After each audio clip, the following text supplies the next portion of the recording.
मसीह की परमेश्वर के नाम की महिमा हो। आज हम देखेंगे अशुद्ध करने वाली बातें, और ये हमें देखने को मिलती है मत्ती रचित सुसमाचार उसका 15वां अध्याय की 10वीं आयत से लेकर और 20वीं आयत तक।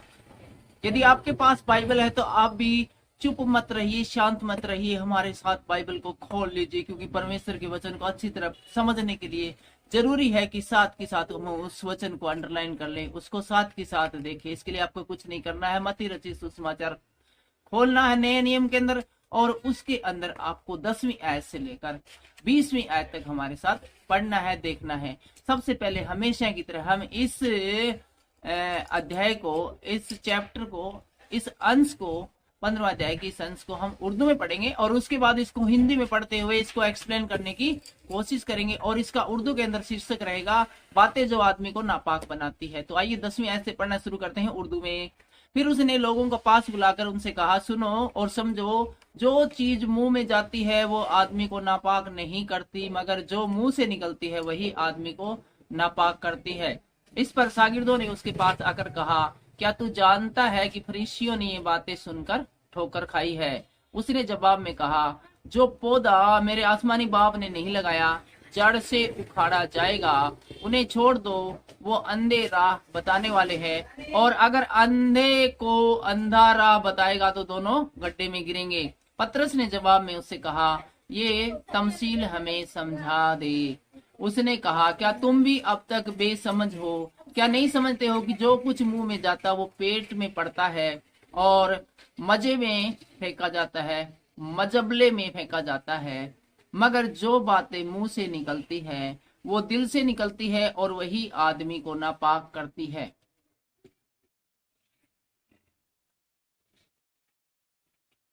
क्योंकि बुरे ख्याल, खून रेजियां, जिन्नाकारियां, हरामकारियां, चोरियां, झूठी गवाहियां, बदगोइयां दिल ही से निकलती है। यही बातें हैं जो आदमी को नापाक करती है, मगर बगैर हाथ धोए खाना खाना आदमी को नापाक नहीं करता, नापाक नहीं करता। आज का ये वचन उर्दू में सुने जाने पर परमेश्वर आपको अतिरिक्त आशीष दे, बरकत दे।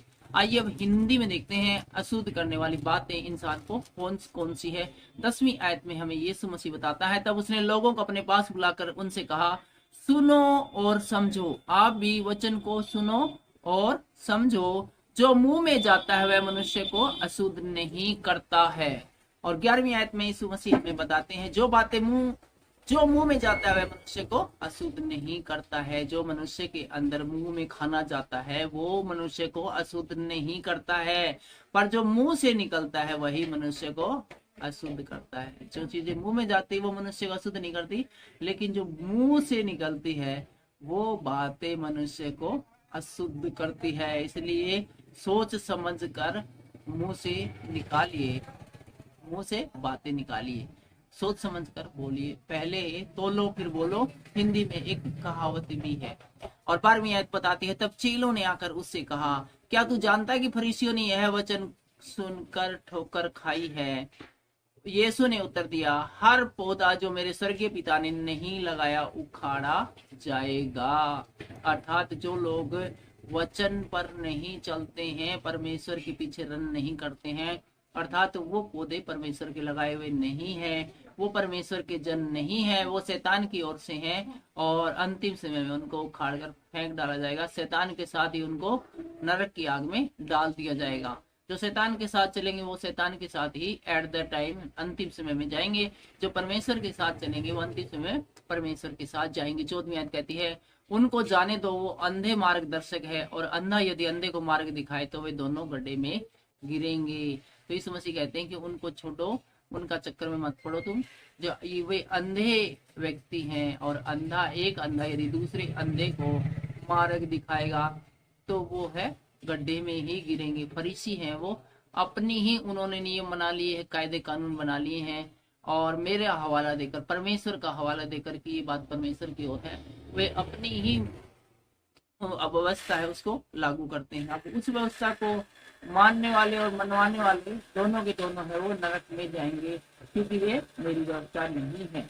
और 15वीं आयत में कहते हैं, यह सुनकर पतरस ने उससे कहा, यह दृष्टांत हमें समझा दे। तो पतरस बोला जी ये बातें जो आपने अभी कही नहीं खास हमारे पल्ले पड़ी नहीं समझ, तो थोड़ा सा खुल के एक्सप्लेन कर दो कि आप इन बातों के द्वारा क्या बताना चाहते हैं। इसने कहा क्या तुम भी अब तक ना समझ हो? इसी बोले यार तरह समझो को नहीं, तुम भी अभी तक ना समझ हो। बाकी लोग तो आम जन तो कोई बात नहीं, तुम तो मेरे 12 चिल्ले हो 24 घंटे साथ मेरे, तो तारा भी समझो को नहीं। बड़ी हैरानी की बात है, क्या तुम नहीं जानते कि जो कुछ मुंह में जाता है वह पेट में पड़ता है और संडास से बाहर निकल जाता है। इसमें से जो कुछ हम खाते हैं मुंह से वो पेट में जाता है और संडास से बाहर निकल जाता है, पर जो मुंह से निकलता है वह मन से निकलता है। लेकिन जो बातें हमारे मुंह से निकलती है वो हमारे मन से निकलती है, वो हमारे दिल से निकलती है, वही मनुष्य को अशुद्ध करता है। और जो मन से निकलता है और जो बाहर आता है वही चीजें मनुष्य को बुरा करती है। बुरे विचार, हत्या, पर विचार, चोरी, गवाही और मन ही से निकलती है। बुरी बुरी बातें, बुरी बुरी पदार्थ वो मनुष्य का मन ही बनाता है। सब कुछ पहले हमारे इंटरनल सिस्टम में है, वो फिट होता है, उसके बाहर आता है। कोई भी बुरी चीजें प्लानिंग है वो मन के अंदर बनाए जाते हैं। तो इसलिए यीशु मसीह कहते हैं मन बहुत जरूरी है कि कंट्रोल काबू में रखा जाए, उसको परमेश्वर के पीछे लगाया जाए। भजन संहिता में बार बार कहा गया कि हे मेरे मन से मैं अपना मन परमेश्वर के क्यों लगाऊंगा। बातें समझ लो कि बिना हाथ धोए भोजन करना मनुष्य को वो अशुद्ध नहीं करता है, बल्कि अंतर मन में सोची गई बातें ही मनुष्य को अशुद्ध करती है। आज के इस वचन के द्वारा परमेश्वर आपको आशीष दे, बरकत दे। सबको जय मसीह की जय हिंद।